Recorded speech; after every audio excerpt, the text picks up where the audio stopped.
Good morning, students, and welcome to our class for today. The title of our lesson for this week is all about paraphrasing. Now, I think you have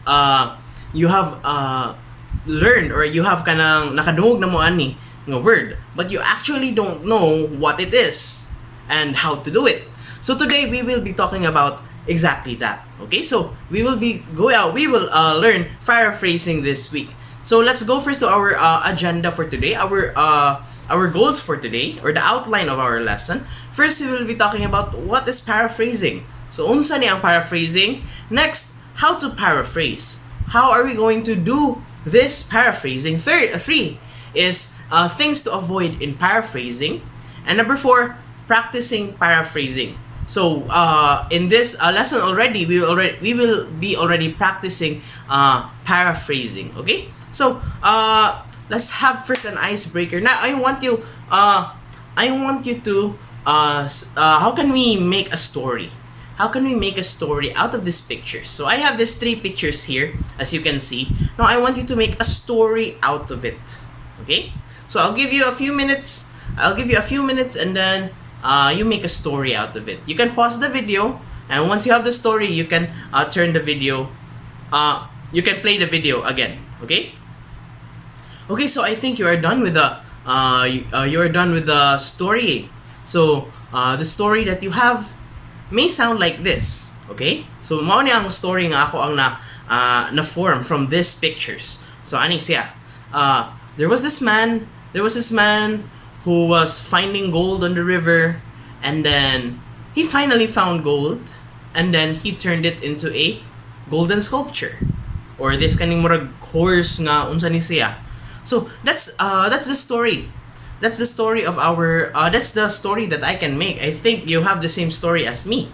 So unsa man atong ma-learn ani na mga pictures. Now, of course, the man was looking for gold, di ba? Nangita siya og gold, and then pagkakita niya og gold, iyang reform ang gold into a sculpture. So that means there is gold already. But then this man melted the gold, and then gi-sculpt niya iyang gihimo nga sculpture nga horse. Okay? So basically what this picture tells us is, number 1, we gather information. That's like we gather the gold. Number 2, we assess what you have. So, maura ni kadaghan na akong gold. And then you create your own work. That's the third picture. Ang kanang iyang gihimo nga horse. Now, unsay relation ana sa tong lesson today? Now, in paraphrasing is when you use your own words to express someone else's message or idea. Just like the picture that we have seen earlier. If the man wanted to make a sculpture, kinahanglan pa niya i-melt ang gold, kinahanglan pa niyang i-form ang sculpture. So then, so for dili say maingon nga, na ako'y sculpture. I have a sculpture here. Here it is. And then ang imong gihatag the raw gold. No, you cannot do that. You cannot give something. You cannot make a wala ka nga, okay, mao na ni akong sculpture. This is my sculpture, and then you just gave raw gold, di ba? If you want a work of art, then you have to melt it and form it and sculpt it. You do what needs to be done para mahimo siyang imong work. The same thing with paraphrasing. Paraphrasing is when you use your own words, imong words, to express someone else's message or idea. So ang lahing idea, imuhang gi-paraphrase, imong gi-state again using your own words. So what's the use of paraphrasing? So paraphrasing is used to, number 1, rewrite the text in your own words. Just like what I said earlier. Paraphrasing is used to rewrite the text in your own words. So kung unsay gisulti sa imong original nga source or original nga text, imo ra siyang gi-rephrase, imong gi-rewrite according to your own words. Okay? Number 2, we use paraphrasing to clarify meaning. So when we do paraphrasing, ma-clarify ang meaning niya. Like for example, na yung mga tag-as na mga text din, ang imuhang readers will not understand it right away. So what you're going to do, you shorten it, and you paraphrase it para masabdan sa imong mga readers. Okay, that's paraphrasing. Number 3, Paraphrasing is used to borrow ideas from a source and avoid plagiarism. Oh, this is what I've been talking about as well. We borrow idea from a source kay dili man ato ang idea. That's not ours. That's from someone else's. So when we use someone else's ideas, we borrow them. We do not own them, we borrow them, and we use paraphrasing to avoid plagiarism. Kay kung ato i-copy paste, if you're just going to copy paste it, it's not paraphrasing anymore, it's just copy pasting, and you are copying someone else's work. So paraphrasing is one way for us to avoid plagiarism. Okay? And lastly, paraphrasing is a restatement of ideas. So, as what I said, mura na ni sa number 2, kaning clarify meaning. So, it's just a restatement of ideas actually, in your own words. Okay? Now, why do we use, why paraphrase? Why paraphrase? Unsay benefits? What are the benefits of paraphrasing? Number 1, we paraphrase because we want to establish credibility. You want to sound professional in your writing, especially in your essays. You want to sound na kanang dili mo kanang kawatan sa inyong mga gipang plagiarize. If you want to do that one, then you need to do paraphrasing. Number 2, maintain personal flow and style. Because sometimes our source doesn't have the same style as ours. Imagine gonna be ang usa ka ang style sa imuhang gi-write is kanang kuan, kanang dili formal just for kanang general knowledge. And then ang imong gi-copy nga source is very kanang kuan, very technical, dagan kay mga highfalutin words, dagan kay mga dagko na mga words. There's a lot of big words in your source, and then you're going to copy paste that in your source. That's gonna be awful. It's gonna be lain kaayo kay from a conversational style, mahimo siyang technical o kanang wordy kaayo nga writing. No. That's why we need to do paraphrasing to maintain our personal flow and style. Para consistent ang style all throughout your writing. Next, alternative to direct quotes. I know you've seen mga papers or mga articles nga daghang nga naay mga articles, naay mga quotation marks, naay mga quotations. But you don't use that one all the time, diba? Most of the time, we try to avoid direct quotation, and that's what we want here for our paraphrasing. We use paraphrasing so that we can have an alternative to direct quotes. Kay it's bad. It's bad to see na paper nga puros direct quotes sa imong gibutang. Wala kay imong kaugalingong idea. Wala kay kaugalingon namong input. You don't have your own idea. You don't have your own input. That's bad. So that's why you need to do your paraphrasing so that you will have an alternative to direct quotes. Next, we paraphrase to strengthen our writing. You want our writing to be strengthened, nga malig-o ng inyong writing. Kaya I know most of you do not like writing. You like reading. That's fine. You like speaking, some of you. And we all listen. But writing, it's very kanang kapoy. Kapuyan mo, di ba? Kapoy ka na mag-essay. Oh, so in paraphrasing, you can strengthen your writing here. So remember this kanang benefits whenever you do paraphrasing. And next, we paraphrase so that we can check your understanding. Nakasabot ba gyud ko sa akong gibasa? Do I really understand what I am reading right now? If you want to ask that question, you better paraphrase. Am I understanding what I'm reading? Okay, let me paraphrase gonna be, and let me see if I am really understanding it properly. That's it. That's a good thing about paraphrasing, because in paraphrasing you can check your understanding if nakasabot ba gyud mo or wala. Now, Sir Kevin, how do we paraphrase? Unsaon man namo pag-paraphrasing? So basically, we have 6 steps. We have 6 steps in paraphrasing. So I hope you will go with me as we discuss the 6 steps in paraphrasing. Okay, number 1. Before reading or viewing the text, try to learn more about the topic by reviewing similar ideas. This will help you become familiar with vocabulary and ideas around the topic. So, kaning siya, this happens before, when you read, and then especially if you do not understand, if you're not familiar with the topic in hand, so you do additional research. You try to read other texts and see what the text is about.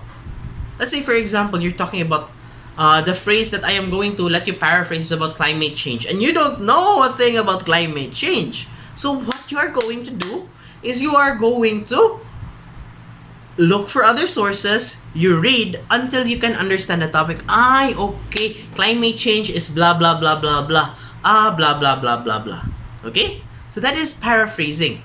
So you build on your background knowledge. Basically, you build on your background knowledge. You try to read other sources that might help you. Next, step number 2.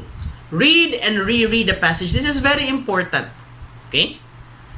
Let me finish this one first and then determine the big picture of what it means. Kaya sometimes, children, we only read. We only read once. Kaisa ra gyud ta mo basa. After that one, mo answer na yun ta sa answeronon, so on and so forth. And that is not how the way it should be, especially when you paraphrase. You read and reread the passage. Okay? You read and reread the passage. Now, how are you going to read and reread a passage? You read the passage first. You read the passage first. And then after you read the passage first, if you do not understand the passage, reread it again. Reread it again. Hantun masabtan ninyo. After you read and reread the passage, you need to determine the big picture or the main idea of the text that you are reading. So, you ask yourself, unsa man ang kuan, unsa man ang main idea ani akong gibasa. What is this about? And what are the supporting details? So let's say for example you're talking about climate change. So what's the main idea of the text that you have read? Let's say for example, you know, nga kanang let's say for example kanang animals like kanang cows benefit kanang contribute a lot to the global warming. Ana. So that's the main idea. So unsa may mga supporting ideas to support the main idea from the word supporting details, di ba? So ga-support siya sa main idea. So mauna siya ang ato ang step number 2. We try to figure out the main idea and the supporting details of the text. Okay? So if you do not understand, read and reread until you get the main idea and the supporting details. Number 3, what are we going to do? Step 3, reflect on your comprehension and by asking yourself, what does this mean? Nag-una na si sir. Step number 3 pa din siya. What does this mean? Unsay pasabot ani akong gibasa? Maybe you are rereading, but you don't actually understand what you are reading. So you ask yourself, what does this text mean? Unsay pasabot ani? And when necessary, go back and reread the text from the beginning to end. And look up unfamiliar words. Ani magani? Most of you, when you read a passage, you don't actually read it, di ba? I-read rin niyo once, and then once makasugat na mo, once you come across a difficult word, you skip it. You don't even find the meaning of the difficult word. Di ba? So, here in our step 3, we need to ask ourselves, what does this mean? Unsay pasabot ani? And if wala gin mo kasabot, go back and reread, basa hantod masabtan. If there are difficult words in the text, then look it up. Search it so that you will understand. Okay, so mao day ni pasabot sa text. So this is what the text meant. Kaya sometimes we read and then we just skip the unfamiliar words. Diba? Sakto ko ato ra skip ang mga unfamiliar words.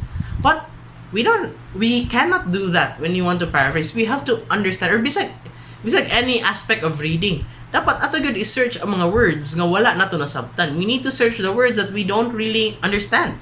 Okay? So that's how we do paraphrasing. Step number 4. Try paraphrasing the text aloud before writing. So this way is like very helpful for me. Kay this is how I check if it sounds right. Diba? Sometimes you read something aloud just to check if it's right. Nindot ba siya paminawon? So explain the idea to a text to your partner or to your own. So you explain it to yourself and then nakasabot ko sa akong game.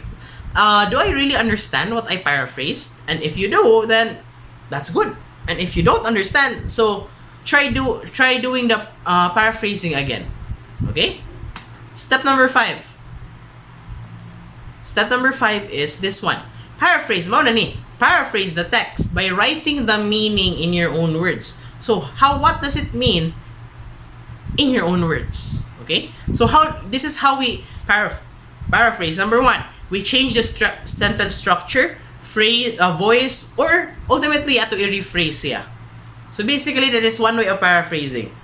Let's say, for example, ang iyang sentence kay taas. So, atong pa-move on. We shorten the sentence. Or let's say, for example, there's a concept being explained, but it's too short of an explanation. So, what do you call this? Inyo siyang i-patas on for the explanation. Okay? Or i-rephrase gud ninyo. You rephrase. And don't worry, we will talk about the dangers or the things that we need to avoid in rephrasing. But later na. Okay? Next, compare with the original text. Tanawan niyo sa original text if sakto ba siya. Ay niyo ang kuan. Sakto ba? Parehas na ba ang original text o ang ako ang gi-paraphrase? And next one, credit the original author with a citation. This is how we do citation, ha? Kanang picos, comma, dayon ang year kung kano sa ang publication, date of publication. So let's say for example, naigiswat si Chens from 2020. So when we write it, it becomes Picos 2020, and then in open close parentheses. That's how we cite our source. Okay? Next, step 6. Lastly, step 6. When in doubt, a good general rule of thumb to follow is this one. Read, think, and restate in your own words. Remember that one. Read, think, and restate in your own words. So basically, that is how we paraphrase. Now, don't worry if wala kayo mo nasabtan, kay we will have an exercise later on. But before we go to the exercise, let's go first to the things that we need to avoid. There are things that we need to avoid in paraphrasing, and this happens a lot. Even anang older people commit this kanang mistakes. So this is what you are going to avoid. Number 1, the mistake of flip-flopping or the flip-flop.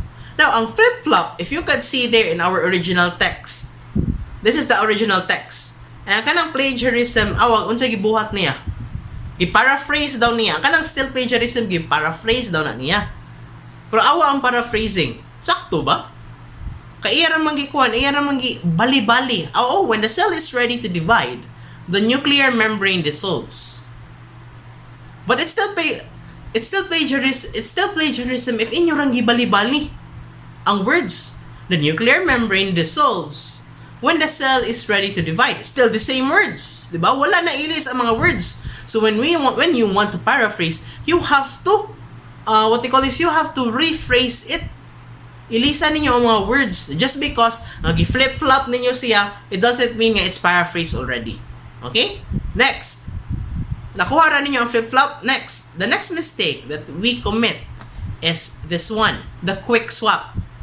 Basically, it's just the same text. Di pang ilisan na nato mga synonyms. Diba? Kasagaran ninyo, mauwi buhaton, diba? Ilisan na ninyo mga synonyms. Oh. So basically, that's what happened here in our example. So original text, the chromosomes are exactly replicated and the 2 copies distributed to identical daughter nuclei. Sa paraphrasing ko, no, giilisan ra nila ang replicate, exactly replicated, to the word duplicated. And the word distributed to the word sent. Giilisan lang. So that is one thing that we need to avoid, the quick swap. Okay? It's still the same words. Parehas lang manggihapon ng words, parehas lang gipog ideas, but giilisan lang og words. And that is not paraphrasing, that is still plagiarism. And number 3 mistake that we commit in plagiarism is this one, the Chopchop. Oh. In the Chopchop children, in the Chopchop kids, yun na ni siya, ang original text. In animal cells, the centrioles separate and move apart, and radiating bundles of fibers called asters appear around them. So sa plagiarism niya, unsa gibuhat niya, iya ranggi puto lang sentence. Kaya this is one whole sentence. The original text is one whole sentence. Pero pag ato ni sa plagiarism, iya ranggi butang og period. Pang! Then start na po another sentence. As you can see there, in animal cells, the centrioles separate and move apart. Period. Ikuha niya ang end. Then nag-start na po siya another sentence. Radiating bundles of fibers called asters. It's still the same wording. Wala na usap ang wording. It's just gibutangan niya og another sentence. Period. Then nag-start siya another sentence. So that's one thing that we need to avoid. Unsa ganito itong i-avoid? Number 1, we need to avoid the flip-flop. Next is the Quickswap. And number 3 is the Chopchop. Okay? So these are the things that you need to avoid. Now let's practice. Now I want you to read this text. Okay? Pause the video. I want you to read this text, and then sa next na kong slides, I will show you the 2 paraphrasing kuno. And I need you to determine which one is the imposter and which one is the correct one.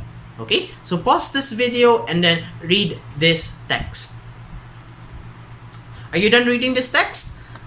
Okay. So we have here 2 paraphrasings.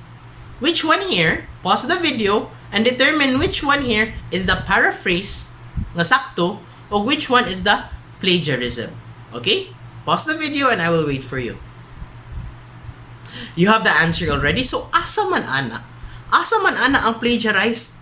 Asa man ana ang sakto nga paraphrasing, which is the correctly paraphrased and which one is the correctly paraphrased o which one ang sayop? Which one is the imposter? Okay, the correct paraphrasing is letter. Paraphrase is letter. Unsa to? Letter A. Very good. The correct paraphrasing is letter A. So ang letter B is our imposter here.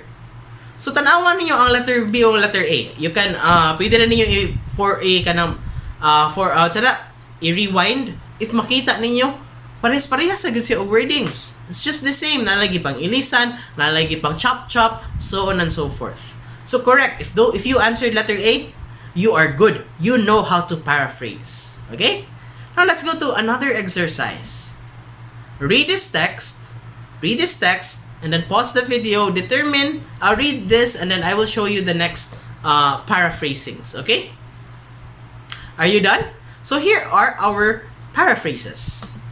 Which one of this one is the plagiarism? And which one here is the correct paraphrase? Which one is the imposter? Which one here is the imposter? The imposter here is letter? Very good. The imposter here is letter A. Okay, basically, it's just the same wordings, ideas, but ang paraphrase B, it's a total paraphrasing. It's his own words, the writer's own words already, not ang katong source. Okay? So basically, that is paraphrasing. So if you answered letter B as the correct paraphrasing, then you are correct. Okay, so thank you everyone for listening to our class today. Please make sure you answer your exit tickets, and then see you all tomorrow. Thank you and God bless.